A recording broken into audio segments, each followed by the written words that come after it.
Caribou Weather Dude YouTube channel. It's the first full day of astronomical winter. It's not meteorological winter. Meteorological winter started back on December 1st already, so let that go. That's been nice and warm here in Wells, seeing some nice daily highs the last couple of days. But that's not the story. The story is the bomb cyclone that's going to impact British Columbia right around Christmas time and will affect holiday travel plans and things like that for BC. So I have all the pertinent details for you right here on the Bad News Show. I'm Joey Only, and I'm here to give you bad news. Let's go. There it is. This is bad news. My God. Falling out right now. Anything could happen. Get on! Wow. I'll watch the video later. Ain't dry mopping this. Today is the memorial for Caitlin, our good friend here who grew up in Wells. Wells woman dies in base jumping accident. That is going on online today. I'm not sure if I'll check in or not. It's happening on the coast, but it's going on online. And without my glasses on, I'll try to read it. But tributes are pouring in on a Facebook page dedicated to the memory of Caitlin Compton Escott. She died in a base jumping accident at the Stawamus Chief in early December. RCMP, search and rescue, and paramedics arrived at the scene, but the base jumper, who was later identified by friends and family as Escott, was found deceased. A GoFundMe was launched to support her loved ones. She lived her life to the fullest, and she died doing what she loved on her favorite place on earth, the GoFundMe says. The Caitlin Compton Escott Memorial Facebook page sees people sharing memories and photos of Escott. The memories include how she got her nickname, Compton, when people first met her, and some of the adventures she went on. She got the nickname Compton because she stabbed an injured deer to death with a pocket knife, and the other firefighters at the Barrier Fire Department were like, whoa, Compton style. There you go. So, Caitlin, happening today, memory of Caitlin. We have this system sliding up the coast right now, sort of independently. And in the East Coast, a storm there, high pressure raining through Ontario and most of Quebec, but large storm impacting the East Coast right now today. Meanwhile, there is some lightning down there off the coast of Oregon right now, so I would watch that area for interesting events today. Outside of radar range, we do have one warning on the go here. It's a wind warning for 90 to 110 kilometers an hour. That includes Bella Bella, Clem 2, and Shearwater. The vigorous frontal system will approach the central coast today.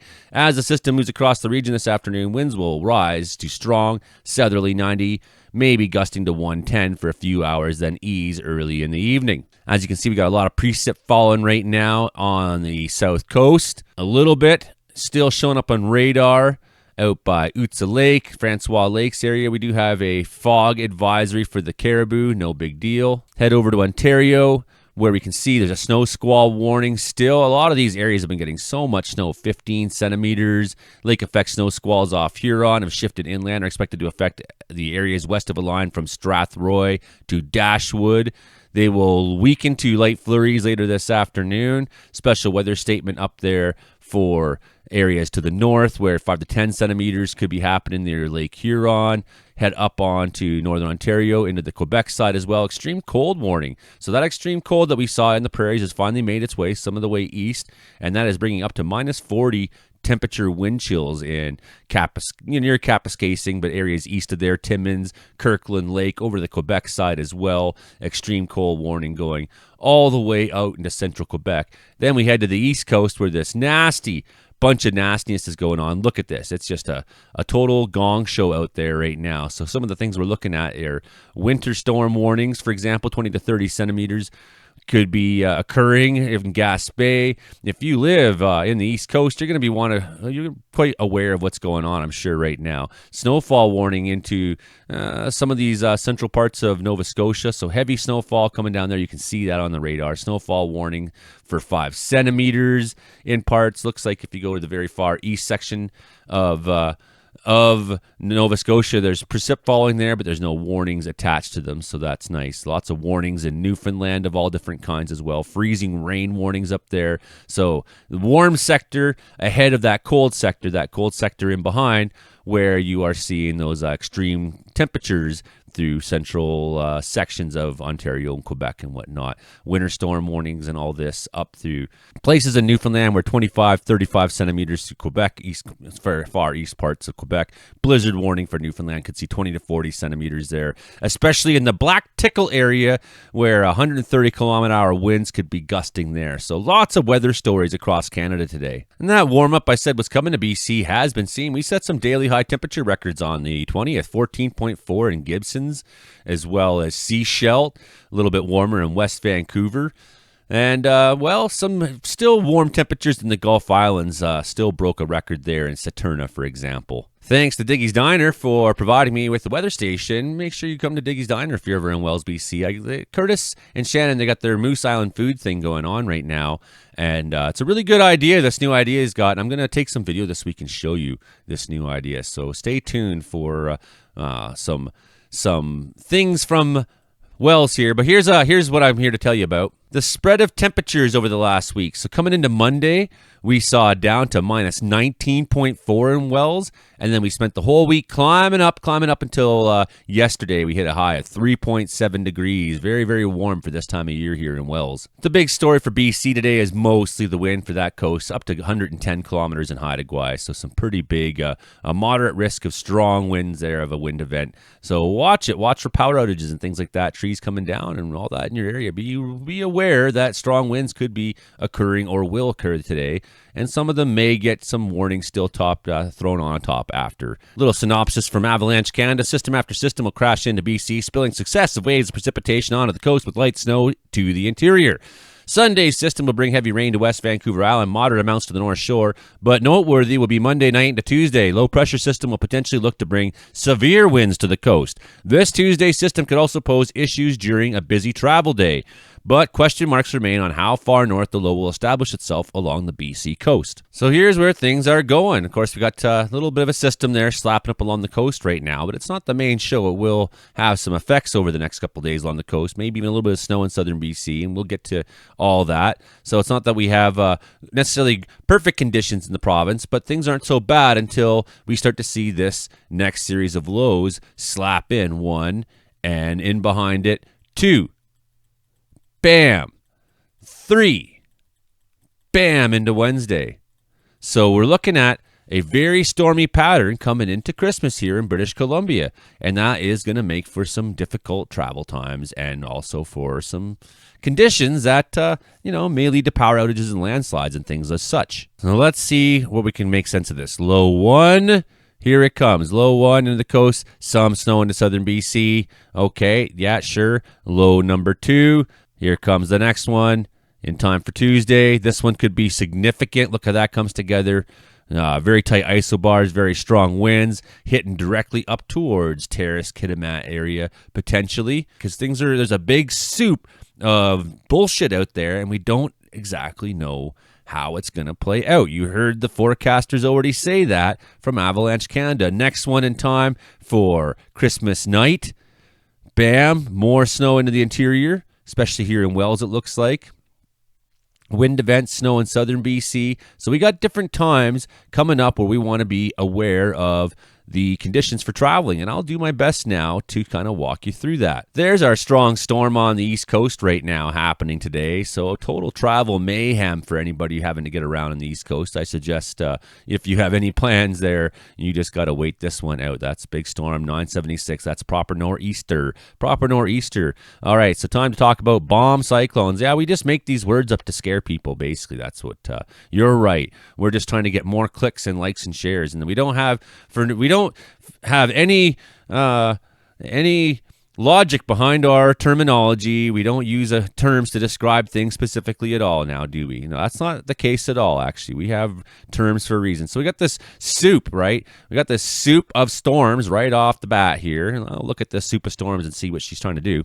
In time for Sunday morning, got strong winds up the coast. We got rainfall along the island. Snow in the coast mountains.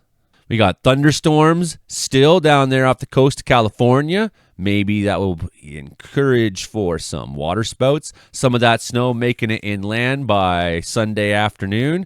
That's when you want to be wary of that Coquihalla Highway. Highway 3 start getting bad. Gonna start seeing snow moving into northern BC later on Sunday night. Up the coast, another pulse of precip, more or less, tailing in behind. And then our next storm already is starting to get its act together and form. Here it comes. Watch how this one comes together quick. And we still got some snowfall continuing in the mountains in BC during this time on Monday. But for some of us in the central interior, at least, a little bit of a clear day, a little bit of a break. And, of course, so often these snow events don't affect the central interior that much. Or so it seems until you go travel and you head over a mountain pass and like, oh, wow, it wasn't like this in Quesnel at all. So, be aware. But here you can see that low pulling its act together fast, pulling its act together very, very fast. And there's one in behind pulling its act together very fast, dropping to 975, riding right up the edge of that high pressure moving clockwise. So it's steering this thing straight up the coast. Atmospheric river in behind. Looks like it's going to hit the normal places.